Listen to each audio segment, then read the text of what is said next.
آپ نے دیکھا ہوگا کہ سوشل میڈیا پر آئے دن کوئی نہ کوئی بڑا نام ایکسپوز ہو رہا ہوتا ہے۔ کبھی کوئی کاروبار کے نام پر عوام کو لوٹتا ہے تو کبھی کوئی اسلام اور خدمت کا لبادہ اوڑھ کر لوگوں کے جذبات سے کھیلتا ہے۔ حال ہی میں کئی ایسے کیسز وائرل ہوئے ہیں جہاں مشہور شخصیات یا موٹیویشنل سپیکرز نے لوگوں سے سرمایہ کاری کے وعدے کیے یا کسی فلاحی کام کے نام پر پیسے جمع کیے، لیکن بعد میں وہ اپنے وعدوں سے مکر گئے اور غائب ہو گئے۔ کیا آپ نے غور کیا کہ یہ وہی عہد شکنی ہے جس کا ذکر اللہ تعالیٰ نے 1400 سال پہلے سورہ توبہ میں کیا تھا؟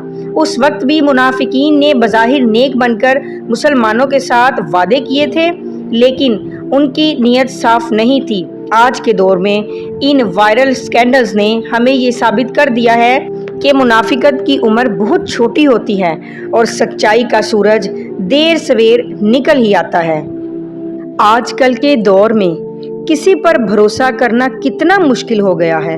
لوگ منہ پر دوست بنتے ہیں اور پیٹھ پیچھے خنجر چلاتے ہیں۔ کیا آپ کو پتہ ہے کہ قرآن پاک میں ایک ایسی سورہ ہے جو انہی دھوکے بازوں اور وعدہ توڑنے والوں کا علاج بتاتی ہے؟ یہ قرآن کی واحد سورت ہے جس کے شروع میں اللہ نے بسم اللہ الرحمن الرحیم نہیں لکھی۔ آخر ایسا کیا ہوا تھا کہ اللہ کو اتنی سختی کرنی پڑی؟ آئیے آج کی ویڈیو میں اس سچائی کو جانتے ہیں۔ قرآن پاک کی 114 سورتوں میں سے ایک ایسی سورت سورہ توبہ ہے جسے پڑھتے وقت ہم بسم اللہ نہیں پڑھتے۔ یہ کوئی غلطی نہیں، بلکہ اس کے پیچھے ایک ایسا گہرا راز اور حکمت الہی چھپی ہے جو آپ کے ایمان کو ایک نئی بصیرت دے گی۔ جب مشرکین اور منافقین نے مسلمانوں کے ساتھ کیے گئے معاہدوں کو بار بار توڑا، یہاں اللہ تعالیٰ کی طرف سے ایک سخت پیغام کی ضرورت کیوں پیش آئی؟ یہ سورہ صلح کی بجائے اعلان براءت ڈسوسییشن کے طور پر نازل ہوئی۔ براءت کا مطلب ہے تعلق توڑ لینا، لا تعلقی کا اظہار کرنا یا کسی چیز سے اپنا دامن چھڑا لینا۔ یعنی اللہ تعالیٰ نے دھوکہ دہی کرنے والے اور وعدہ توڑنے والوں کے لیے تعلق توڑنے کا اعلان کیا ہے۔ بسم اللہ سراسر رحمت ہے، لیکن سورہ توبہ میں اللہ کی ناراضگی اور منافقین کے لیے تنبیہ ہے۔ یہاں اللہ کی صفت قہاریت اور عدل کا پہلو نمایاں ہے، اس لیے یہاں بسم اللہ جو سراسر رحمت ہے کا ذکر مناسب نہیں تھا۔ سورہ کا نام توبہ کیوں ہے؟ باوجود سخت لہجے کے اللہ نے توبہ کا دروازہ بند نہیں کیا۔ سورہ توبہ کا بنیادی پیغام معاہدہ توڑنے پر محاسبہ اور حق و باطل کے درمیان واضح حد بندی ہے۔ سورہ توبہ میں اللہ تعالیٰ نے ان لوگوں کو مخاطب کیا جنہوں نے بار بار معاہدے کیے اور پھر انہیں توڑ دیا۔ آج کے دور میں ہم اسے امانت میں خیانت یا عوامی اعتماد کو ٹھیس پہنچانے کے تناظر میں دیکھ سکتے ہیں۔ جب کوئی شخص یا ادارہ عوام سے بہت سے وعدے کرے لیکن وقت آنے پر اپنی ذمہ داریوں سے بھاگ جائے تو یہ سورہ توبہ کا سبق یاد دلاتا ہے کہ اللہ کے نزدیک وعدے کی پاسداری کتنی اہم ہے۔ سورہ توبہ کا ایک بہت بڑا حصہ منافقین کے کردار کو بے نقاب کرنے کے بارے میں ہے۔ آج کے دور میں اسے جھوٹے پروپیگنڈے اور دوگلے پن کے خاتمے سے جوڑا جا سکتا ہے۔ مثال کے طور پر سوشل میڈیا کے اس دور میں جب کوئی شخص یا گروپ اسلام یا ملک کے نام پر اپنی ذاتی مفاد پرستی چھپاتا ہے تو بالآخر سچائی سامنے آ ہی جاتی ہے۔ جیسے اللہ نے منافقین کے راز کھول دیے تھے، ویسے ہی آج کے دور میں جھوٹ زیادہ دیر تک چھپا نہیں رہ سکتا۔ سورہ توبہ وہ سورت ہے جس نے اسلام میں صلح کے دروازے ان لوگوں پر بند کیے جو امن کے دشمن تھے۔ مثال کے طور پر معاشرے میں جب کوئی فتنہ پھیلانے کی کوشش کرتا ہے یا ملک کے امن و امان کو نقصان پہنچاتا ہے تو اس وقت درگزر کی بجائے اصول پسندی کی ضرورت ہوتی ہے۔ یہ سورت سکھاتی ہے کہ ہر جگہ خاموشی اور سمجھوتا کرنا درست نہیں، بلکہ کہیں کہیں حق بات کا برملا اظہار اور اصولوں پر ڈٹ جانا ہی عین تقاضا ہے۔ ناظرین، سورہ توبہ کا یہ پیغام صرف 1400 سال پہلے کے لیے نہیں تھا، بلکہ یہ آج کے لیے بھی ایک آئینہ ہے۔ آج ہمارے معاشرے میں بھی جب ہم دیکھتے ہیں کہ لوگ وعدے کر کے توڑتے ہیں یا منافقت کی چادر اوڑھ کر سچ کو چھپانے کی کوشش کرتے ہیں تو ہمیں یاد آتا ہے کہ اللہ تعالیٰ نے اس سورہ میں واضح کر دیا تھا کہ معاہدوں کی پاسداری نہ کرنا اور منافقت کرنا کتنا سنگین جرم ہے۔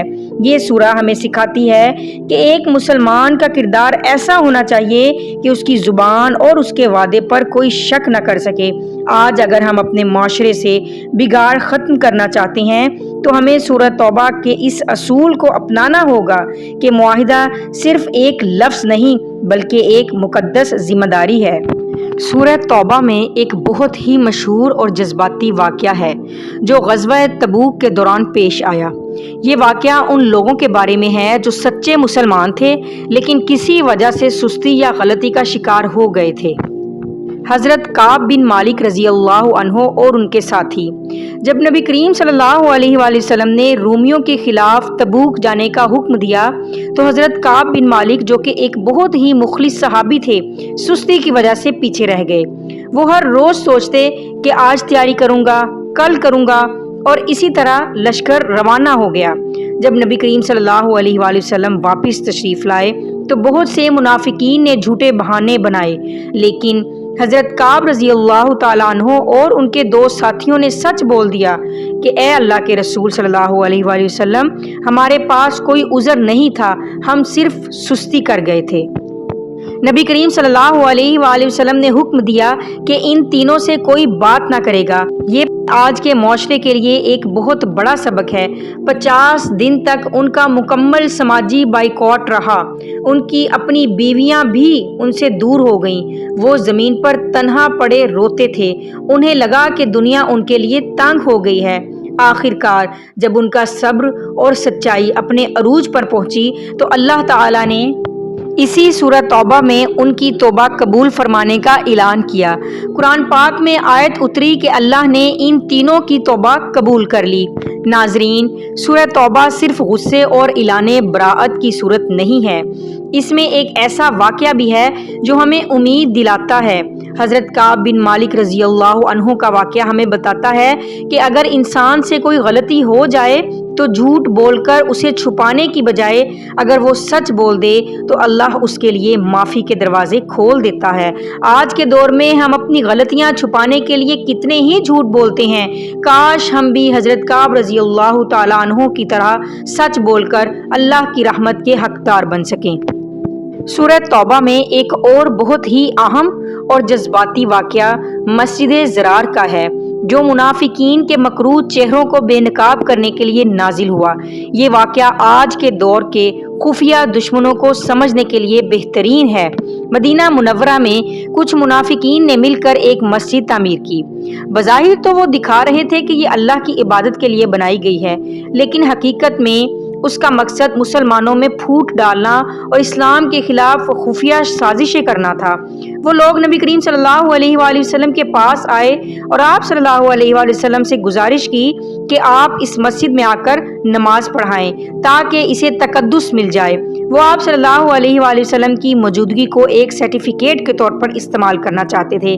نبی کریم صلی اللہ علیہ وآلہ وسلم تبوک کے سفر پر جانے والے تھے تو آپ صلی اللہ علیہ وسلم نے فرمایا کہ ابھی وقت نہیں ہے، واپسی پر دیکھیں گے، لیکن اللہ تعالیٰ نے وحی کے ذریعے نبی کریم صلی اللہ علیہ وآلہ وسلم کو ان کے اصل ارادوں سے آگاہ کر دیا۔ اللہ نے حکم دیا کہ اس مسجد میں کبھی نماز نہ پڑھیں۔ نبی کریم صلی اللہ علیہ وآلہ وسلم نے صحابہ کرام رضی اللہ تعالیٰ عنہ کو حکم دیا کہ اس منافقین کے مرکز کو جلا دیا جائے اور گرا دیا جائے۔ چنانچہ صحابہ رضی اللہ عنہ نے جا کر اس عمارت کو زمین بوس کر دیا۔ وہ اسے مسجد کہتے تھے لیکن اللہ اسے مسجد ضراء یعنی نقصان پہنچانے والی جگہ کہتا تھا۔ آج ہمارے معاشرے میں بھی بہت سے لوگ دین اور نیکی کا لبادہ اوڑھ کر اپنے ذاتی مفاد یا لوگوں کو تقسیم کرنے کا کام کرتے ہیں۔ یہ واقعہ ہمیں سکھاتا ہے کہ ہر وہ چیز جو بظاہر نیکی نظر آئے ضروری نہیں کہ وہ اللہ کو بھی پسند ہو۔ نیت کا صاف ہونا ضروری ہے۔ ویڈیو اچھی لگی ہو تو لائک، کمنٹ، شیئر کرنا مت بھولیے گا۔ انشاءاللہ العزیز آؤں گی نیکسٹ انفارمیٹیو ویڈیو کے ساتھ، تب تک کے لیے السلام علیکم ورحمۃ اللہ وبرکاتہ۔